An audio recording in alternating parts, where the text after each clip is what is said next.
Hello again, it's Lock Noob, and today we're going to just do something a bit different. It's a one-off, so don't panic. I'm not changing the format of my channel, but this is an important video. There won't be any lockpicking in it, but I do encourage you to watch for two reasons. One, we'll be covering an important topic, which is good mental health, and two, I will show you the best, most decadent, most awesome way to cook a steak you've ever seen. Guaranteed, bet you.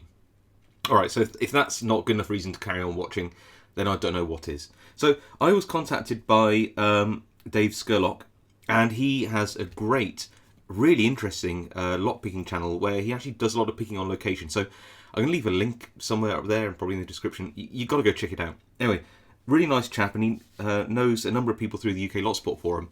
He contacted me to tell me about something called the Show Us Your Steak Challenge. And this was dreamt up by Hayes Outdoors, another popular YouTuber. And what it was a video where Hayes Outdoors went out into the countryside, cooked a steak, and talked about men's mental health, which is a topic very important to him. In fact, it's a very important topic, full stop. And Dave Scurlock reached out to me to say, would I like to do something different? Now, I don't like doing things because I feel I'm pressured to do it, that it's on social media. Anyway, that said and done, when I thought about this idea about promoting mental health in general, not just men's mental health, because plenty of men and women lockpick, and I was thinking, do you know what? I'm in an enviable position that I interact with an awful lot of lockpickers. I'm a moderator on the UK Lot Sport Forum. I have my own YouTube channel. I go to lots of meetups. And there's a couple of things which struck me about lockpicking and mental health, as well as my own journey. I thought, you know what? I will talk about it. I will share my thoughts about it. And I will do a bit of a serious video to begin with, followed by I will show you how to cook a steak. And I've got a great 28-day aged steak with excellent marbling ready to cook for you in a second. So, my first thoughts on this are that I know an awful lot of pickers who use lockpicking in two ways. One, for a form of physical therapy, which I think is awesome, because I suppose it does actually involve a lot of fine motor skills. But two, a way to cope with their own battles and fluctuations with their mental illness, be that depression, anxiety, or other. And I was thinking, well, yeah, that rings true. A couple of years back, before I started this channel, I think on the outside everything was kind of good. I had a different job, but it was a good job, but it just wasn't bringing me a lot of happiness at that time. I think we just had my I think we're just coming up to having my second child, I think. And yeah, I think a lot of things were just preying on my mind at the time. And because of the type of job it was, I'd put on an awful lot of weight. I wasn't leading a healthy lifestyle. And I think that there's something underlying there that I just couldn't put my finger on, and it's making me deeply unhappy. And I think one night I'd had a few beers, and I did what a lot of people do. You after a couple of beers, you go shopping. So you get on Amazon. I bought a plastic practice lock. I'm interested. I'm a scientist. I don't work as a scientist anymore, but I'm a scientist by training. And I've been curious about sort of anything to do with engineering and crafts and science. And I thought, you know what? A plastic practice padlock would be really cool to explore. I wanted to know more about locks. And I got it, and it had some really cheap picks inside it. And I started to pick it, and I found it very engaging and relaxing. And I thought, then it occurred to me that one of the things which I'd been missing, being a dad and soon to be a dad again, was that sense of self. All my hobbies had sort of disappeared due to sorts of being tired and childcare and work routines and those kind of things. And I felt a little bit like I hadn't got anything for me. And a lot of those things that I was doing, I couldn't really do anymore. So reading, when exhausted, just makes you even more tired. And I used to love reading, and I think that I missed that a lot. And I used to play guitar, but you can't play guitar when you've got people trying to, get some sleep in the house. So I felt that, I didn't have anything for me, and I was losing my sense of self at that point. I thought to myself, well, this is actually a good hobby. It's quiet. So I started to buy a set of picks. I think it's a 24-piece Goso set. Then I went on to the Southall C2010 set. Then I started to get more locks, and then I met some more people from the UK Lot Sport Forum, and then I started picking more, and then I started a YouTube channel, and then it's grown and grown and grown. And I've got to say that, my general mental health has improved an awful lot. I just by having something for me that I can concentrate on, gives me that time to concentrate, block things out if I need to, focus on something else, something quiet, something that's repetitive and nice. I love it, and I think that's why a lot of other people like to pick locks as well as part of their hobby. There's many reasons why, I imagine, but that's one of them. So what I'm not going to do is I'm not going to ask people necessarily to do a Shows Your Stake challenge. If you would like to do it, do it. But I'm not going to name anybody. I'm not going to kind of put somebody out there and say, oh, I'm nominating X, Y, Z. No. If you'd like to do it, then do it. If you want to, support charitable works and good causes in a different way, then you do that too. And if you don't want to at all, then that's your bag. That's fine. It's all good. Right.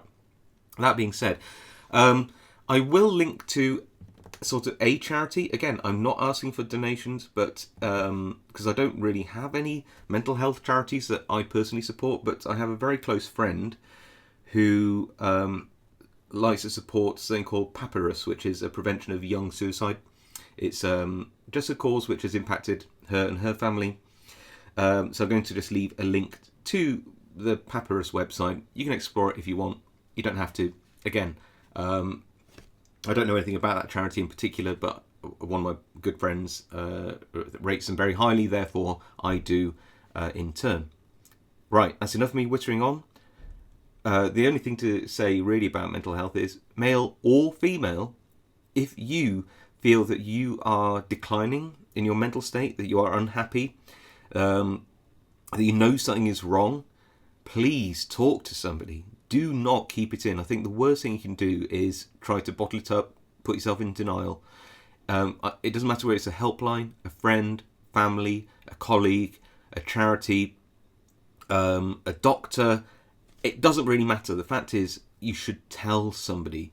Okay, nobody's going to put you in a straitjacket. Nobody's going to do anything horrible to you. You just got to say, do you know what? I'm not great at the moment. And sometimes it can be just as easy as just having a conversation. And that can help alleviate a lot of symptoms. It could be more serious, but whether it's serious or not, you know what? Not going to talk to somebody or seek help about it will not make it better. Anyway, right. I'm about 9 minutes in at this point, a lot longer than I thought I would chat for. And I think that we all deserve a good steak. So I'm going to show you my steak now. I really hope you enjoy this video. It's a bit of fun, and I cannot guarantee you that what you see is going to be healthy at all. In fact, it's probably the complete opposite of healthy, but my goodness, does it taste good at the end.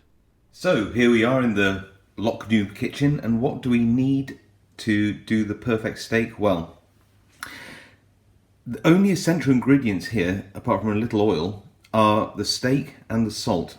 Steak without salt really just doesn't taste great. You can cook it without the salt and just a little oil, or you can just grill it and just have the steak on its own, but it improves the flavour 100 times if you just use a little bit of salt. And I'm using some salt from the Algarve in Portugal, where I recently went on holiday with my family. And be generous. The salt will do a couple of things. It will enhance the flavour of the meat, but while it's just resting here, it'll help draw out some of the moisture, just a little bit, from the steak itself. And within that liquid, it'll be mostly water, but in there's going to be reducing sugars and amino acids. When that hits a hot pan, that's what will brown up and make those Maillard reactions. That's that lovely crust on the steak, that lovely brown crust with all that flavour packed into it. So a little bit of salt on early in the cooking process is essential. The other thing I'd say is make sure you actually do it both sides. And, you know, you can reduce the amount of salt, but this isn't going to be a healthy recipe, so why bother? Why not add the pepper? Well, the pepper is likely to burn at too high a temperature if we add it too early on in the cooking process, so I don't like steaks already peppered. The other thing is some of those chemicals that provide that beautiful pepper smell, they oxidize quite rapidly as well, so it's best to use fresh ground pepper quite late on in the process. Just my methodology. I've also got some butter here. Again, the butter will brown, it'll add a nutty note, it'll help glaze the steak afterwards and provide the basis for a little sauce I'm going to make. But don't add that straight away because it'll do two things. The water in the butter will cool down the pan and steam the steak at the same time as it evaporates. You want that to happen once that steak's cooked and it's got some nice brown colouring on. The other thing is that the butter itself will burn, and unless you take your steak blue, it'll probably burn before the steak is cooked. Okay, so what we've done, salted the steak, we've got some oil, going to add that to the pan. After the pan has got to temperature, then add our steak, and I like this medium to medium rare, so I'm going to cook it about 2.5 minutes per side. I think for the steak, which is about 1/2 inch or so thick, that should do it. Okay, let's go to the pan now and heat it up. So I'm using a pretty old pan here, but the aim is you want to get this pretty hot. So hot that when I put my hand about 1 inch from the pan, I can feel that radiant heat. The pan is now up to temperature, a really nice radiant heat. And what I'm going to do is just add a little bit of oil. You might see some smoke come off, but not too much. We're not looking for anything more than a coating. The oil will do a couple of things. It'll help conduct the heat from the pan to the meat, and also ensure that there's good contact between that heat and the meat itself. So we can then add our steak in. Now it's up to temperature. Just ready for its first turn, and it's best to move, when you flip it, move it to a hotter part of the pan that isn't used.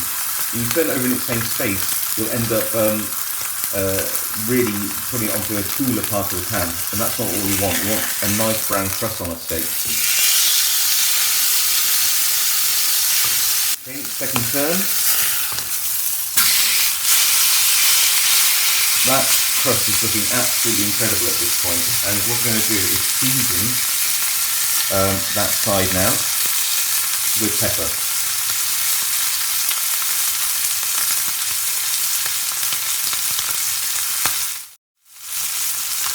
Okay, final turn. Oh yeah, perfect. Right, now we go in with the pepper, the last bit. And now we're going to start to add some of that butter into the pan. This will actually cool down the pan a little bit, so I'm putting it in the hotter side. And you know what? I'm going to go all out, put a load of butter in here. Alright, then I'm going to baste it.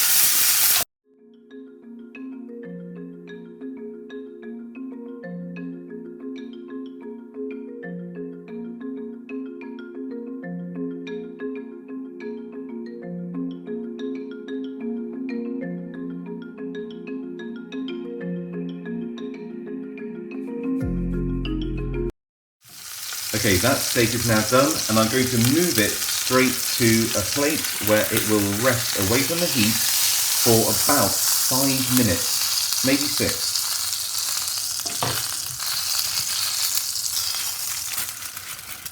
But we're not done yet. We're not wasting any of that in the pan.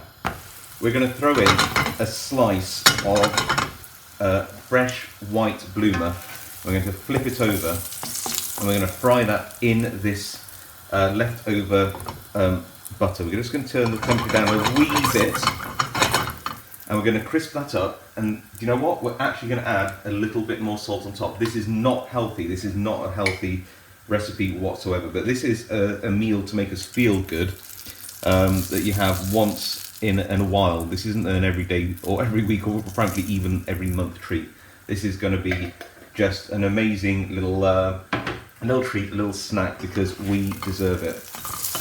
And yeah, that's crisping up lovely.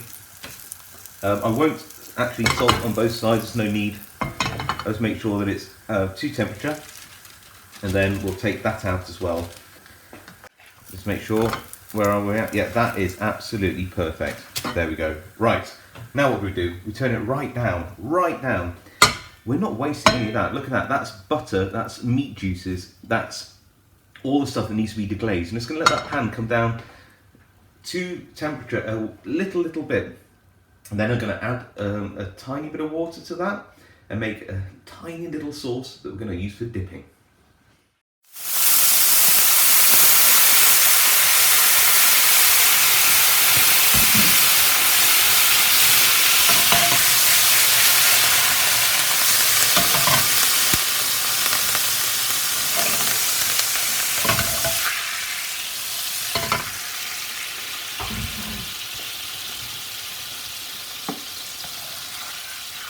Stir all that around. Very important you use pre-warmed water and you cool the pan down a little bit first. If you don't, you can end up with this spitting at you, and it can spit a long way and it can be quite dangerous, so please be careful. Okay, now once you've actually got all of this sauce kind of cooked up, you can then turn the heat back on and reduce it down a little bit until it's a tiny bit syrupy.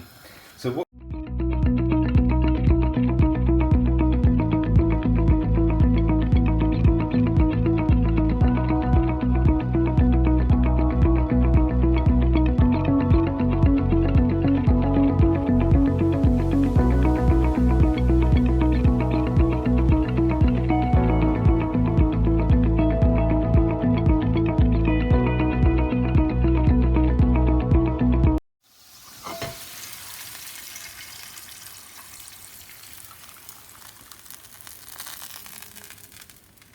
Okay, final touches before serving. Any of the meat juices which have run off, we're going to just add straight into our dipping sauce, which in itself is just made of meat juices, butter and oil mixed together, but we are not wasting anything here. That steak is really well rested, and what we need to do now is chop this little bit of steak fried bread. Perfect. Soldiers for dipping. Now we're going to carve the steak through and just serve it up. My perfectly cooked medium steak with steak fried bread and steak dipping sauce with, sorry, what the hell is that? With steak dipping sauce. There we go. And you know what? I just can't. I've got to eat it. I've got to have a go. So first thing is just eat it like this. Amazing. Oh, it's so juicy. Look how beautiful and pink that is. And if I didn't say before, leave a steak like this out on your work surface at room temperature for an hour before you cook it. It's not going to come to no harm, and it means that you won't end up with like raw meat in the middle. Another reason for resting it like this is that it allows the juices of the meat to disperse back through the meat fibres, where the heat of the pan itself has actually pulled the moisture out of the outside of the meat, so it redisperses that meat. It means it's less likely to, sorry, the juices, it's less likely to bleed over your plate. As you can see, we've got no bleeding here at all because I rested the meat well. Honestly, a good rule of thumb is to rest the meat for about as long as you cook the steak. Okay, I'm going to now do a bit of a dipper here. I wouldn't normally dip because I don't like to sully my steak with sauces. It should just taste of the meat. This is a good 28-day aged steak. That's great, but you know what's going to be even better? Some amazing steak fried bread dipped in this. Oh my goodness. It's hard to say that fried bread can be as good as a steak, but we've done it. That's amazing. Love it. Anyway, thank you for watching. look after yourself, look after your mental health, look out for your friends, be there to talk to, but make sure you talk to others too. There's plenty of help out there, plenty of support. Go find it. The best thing to do, if you're not feeling yourself, speak to someone. Do not keep it to yourself. All right. Stay safe. Of course, stay legal. Pick lots of locks. Keep your mental health happy. And I'll see you next time. Now that was a good steak.